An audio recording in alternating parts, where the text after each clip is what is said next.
வாழ்க வையகம், வாழ்க வளமுடன். அனைத்து உறவுகளுக்கும் இனிய வணக்கம். நாம் இந்த பதிவில் பெயர்ச்சியாகும் சுக்கிர பகவானால் உங்கள் வாழ்வில் ஏற்படக்கூடிய சுப மற்றும் அசுப பலன்கள் என்ன என்பதனையும், அசுப பலன் ஏற்படுமாயின் ராசிக்காரர்கள் செய்ய வேண்டிய பரிகாரம் என்ன, வழிபட வேண்டிய தெய்வம் யார், வழிபடும் முறை என்ன என்பதனை பற்றியும் விரிவாக காண்போம்.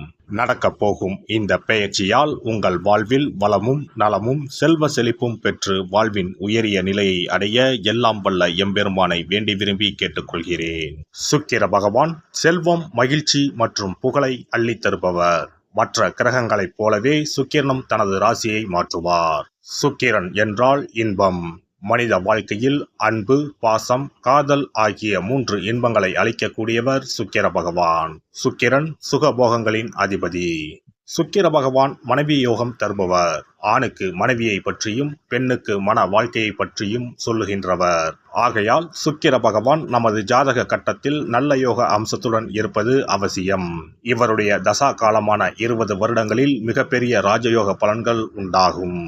இந்த சுக்கிர பெயர்ச்சியால் யாருக்கெல்லாம் சுக்கிர திசை அடிக்கப் போகிறது என்று பார்க்கலாம். வருகிற ஆகஸ்ட் மாதம் 26ஆம் தேதி சுக்கிர பகவான் பெயர்ச்சி அடையப் போகிறார். அடுத்த மாதம் செப்டம்பர் 20ஆம் தேதி வரை 26 நாட்கள் இந்த பயணம் தொடரும். இந்த சுக்கிர பெயர்ச்சியானது ஒரு சில ராசிக்காரர்களின் வாழ்வை புரட்டி போடப் போகிறது. துரோகத்தால் பிரிந்த கணவன் மனைவி, சகோதர சகோதரிகள் உறவு ஒன்று சேரப் போகிறது. நட்பு என்னும் நஞ்சால் உங்கள் உறவை பிரித்த துரோகியை இனம் கண்டு உண்மையான உறவு யார் என்பதனை அறிந்து கொள்வீர்கள். நஷ்டம் மட்டுமே பார்த்த வியாபாரிகள் திடீர் லாபத்தை அடைய உள்ளீர்கள். திடீர் லாட்டரி அடித்தது போல் லாபம் இரட்டிப்பாகும். சனி பார்வையினால் ஏற்படும் காம சிந்தனைகள் இந்த சுக்கிர பெயர்ச்சியால் சரியாகும். தகாத பெண் உறவை தவிர்த்து ஆன்மீக பயணத்தை தொடர்வீர்கள். சதி எதுவாக இருந்தாலும் அதை முறியடிப்பது சிவனின் விதியாகும். சிவனின் துணை இருந்தால் எதிரில் யமனே வந்தாலும் சமாளித்து வெற்றியடையலாம். இனி உங்கள் ராசிக்கான பலன்கள் என்ன என்பதனையும் அதற்கான பரிகாரம் என்ன என்பதனையும் காண்போம். மீன ராசி அன்பர்களே, இந்த காலகட்டத்தில் குடும்பத்தில் மகிழ்ச்சியும் உற்சாகமும் காணப்படும். எதிரிகளின் சூழ்ச்சிகளை முறியடிப்பீர்கள். வெளிவட்டாரத்தில் செல்வாக்கு அதிகரிக்கும். உறவினர்கள் நண்பர்களும் உதவியாக இருப்பார்கள். கணவன் மனைவிக்கு இடையே அந்யோன்யம் அதிகரிக்கும். சிறு சிறு கருத்து வேறுபாடுகள் ஏற்படக்கூடும் என்றாலும் பாதிப்பு எதுவும் இருக்காது. வளைகாப்பு போன்ற சுப நிகழ்ச்சிகளால் வீட்டில் மகிழ்ச்சி நிலவும். சிலருக்கு குழந்தை பாக்கியம் உண்டாகும். உறவினர்கள் வகையில் சிறு சிறு பிரச்சனைகள் ஏற்பட சாத்தியம் உள்ளதால் பொறுமையுடன் இருப்பது அவசியம். புதிய ஆடை ஆபரணங்கள் வாங்கி மகிழ்வீர்கள். குடும்பத்துடன் வெளியிடங்களுக்கு சென்று வருவீர்கள். விருந்து விசேஷங்களில் கலந்து கொள்ளும் வாய்ப்புகள் உண்டு. எதிரிகளால் பிரச்சனைகளும் கடன் தொல்லைகளும் ஏற்படக்கூடும். ஆனாலும் சமாளித்து விடுவீர்கள். ஆன்மீகத்தில் நாட்டம் அதிகரிக்கும். சிலருக்கு வெளியூர் வெளிமாநில புண்ணிய ஸ்தலங்களுக்கு சென்று வரும் வாய்ப்பு உண்டாகும். குடும்ப பெரியவர்களின் அறிவுரையின்படி நடந்து கொண்டு அவர்களின் ஆதரவை பெறுவீர்கள். அலுவலகத்தில் சக ஊழியர்களிடம் செல்வாக்கு அதிகரிக்கும். பணிகளில் அவர்களின் ஒத்துழைப்பும் கிடைக்கும். நீண்ட நாட்களாக எதிர்பார்த்த பதவி உயர்வு, சம்பள உயர்வு போன்ற சலுகைகள் கிடைக்கும். மேல் அதிகாரிகளின் அன்பும் ஆதரவும் உங்களை உற்சாகப்படுத்தும். தொழில் வியாபாரத்தில் எதிர்பார்த்த லாபம் கிடைக்கும். எதிரிகளால் ஏற்பட்ட பிரச்சனைகள் நீங்கும். புதிய முயற்சிகள் வெற்றி தரும். வியாபாரத்தை விரிவுபடுத்தும் எண்ணம் இருந்தால் அதற்கான முயற்சிகளில் இந்த காலகட்டத்தில் ஈடுபடலாம். குடும்பத்தை நிர்வகிக்கும் பெண்களுக்கு உறவினர்களிடையே மதிப்பும் மரியாதையும் அதிகரிக்கும். தோழியர்கள் வட்டாரத்தில் உங்கள் செயல்பாடுகள் பாராட்டப்படும். கணவரின் அன்பும் ஆதரவும் மனதுக்கு மகிழ்ச்சியை தரும். பணிக்கு செல்லும் பெண்களுக்கு அலுவலகத்தில் புதிய பொறுப்புகள் கிடைக்கும். கலைத்துறையினருக்கு வீண் அலைச்சல், காரிய தாமதம் ஏற்படலாம். புதிய முயற்சிகளை தள்ளி போடுவதும் நல்லது. காரிய அனுகூலம் ஏற்படும். உணர்ச்சிகரமாக பேசி மற்றவர்களை கவர்வீர்கள். எல்லாவற்றிலும் எதிர்பார்த்த நன்மைகள் உண்டாகும். பணவரத்து கூடும். அரசியல் துறையினருக்கு கொடுக்கல் வாங்கலில் இருந்த பிரச்சனைகள் தீரும்.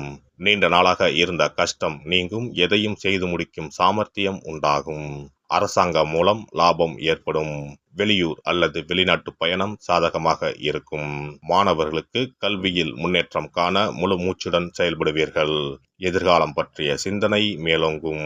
சிவபெருமானை வணங்கி வர எல்லா காரியங்களும் நல்லபடியாக நடக்கும். குடும்பத்தில் இருந்த பிரச்சனைகள் தீரும்.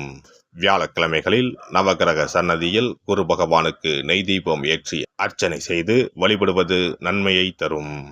சிறப்பு தொகுப்பு. கழுத்தை நெரிக்கும் கடன் பிரச்சனையால் கஷ்டப்படுபவர்களுக்கு எளிய பரிகாரங்கள் உள்ளன. ருண, ரோக, சத்ரு இந்த மூன்றுமே மனிதர்களை வெல்லக்கொள்ளும். அதிலும் கடன் பிரச்சனை கவலையை ஏற்படுத்தி மனிதர்களை கலங்க வைத்துக் கொள்ளும். கடன் பிரச்சனையால் கஷ்டப்படுபவர்களுக்கு எளிய பரிகாரங்கள் உள்ளன.